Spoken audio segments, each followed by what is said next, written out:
Islamophobic attacks in London have shot up by 70% over the past year. The number of hate crimes against Muslims has skyrocketed in the UK.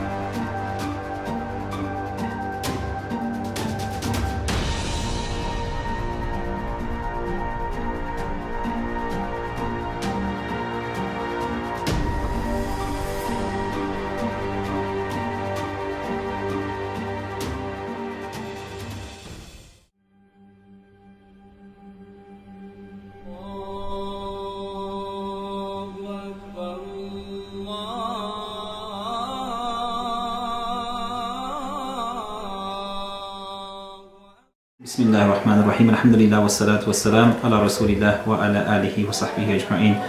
I start by praising Almighty God.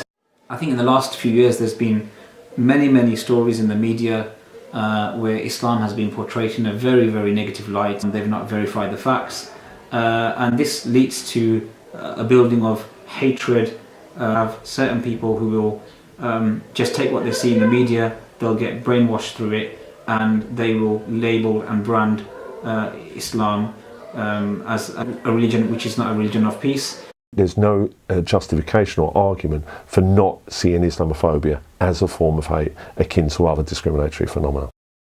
Hate crimes are acts of violence and harassment targeted towards someone on the basis of their identity or their lifestyle.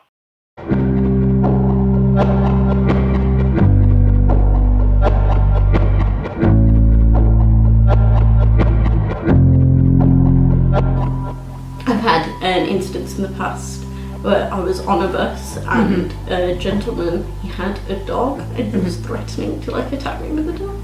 I've never actually done anything in the sense of legal action or emotional support. I told my friend and her mom didn't believe me. She was like, maybe it's just because you were being rude or whatever, and I was like, but he called me a packy and he called me a terrorist.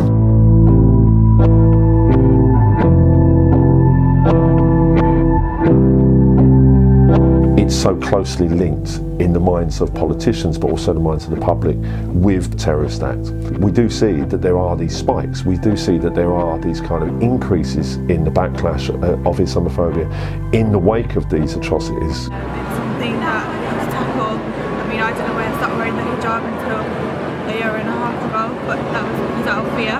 People should be more open to talk about it rather than just assume things that they see in the media, because that's not always accurate. If you listen to what or read what a newspaper is saying or using in their headlines, if you substitute the word Muslim or Islam or Muslims with an equally, a different minority group, what you will find is that, sometimes you will think, well, that would never be published if it wasn't around Muslim. That would never be published if it wasn't around Islam.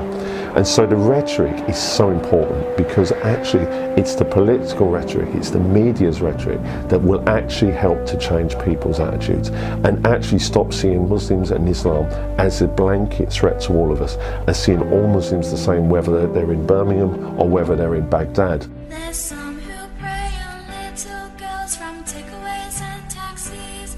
Some beggars sell big gifts who will kill with knives and axes.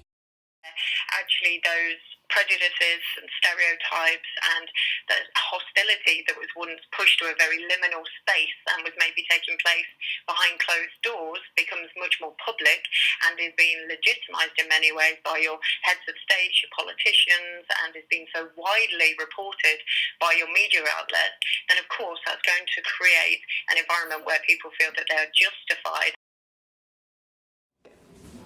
We've been receiving a lot of religious verbal abuse as a family since we moved into our street. They called us names that included saying we looked like a curtain because of our face veils, typically adding, "Why don't you go back to your country?" It soon turned into physical assault, because these people hate us for no apparent reason. They hate us because of our background and religion. They attacked my brother with a bike chain. My mum and I witnessed that.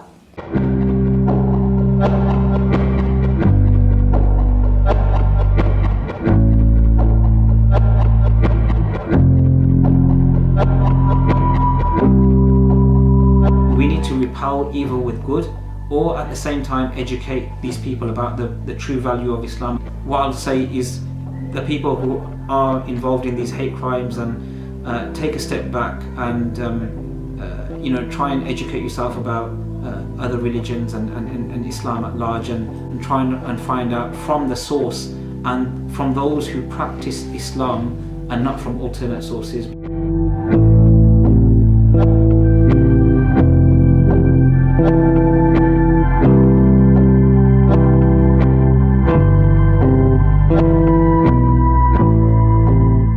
And it's like the media giving you a pair of red filtered glasses and telling you that look at the sky and asking you what colour the sky is. You're always going to see the sky as being red in colour when the sky is blue. When you come to these open day initiatives, what the Muslims say is take those glasses off and look at Islam for what it actually is. We look at other forms of hate, say racism, homophobia, sexism. We accept that these are issues that actually have a hugely detrimental impact on people's everyday lives.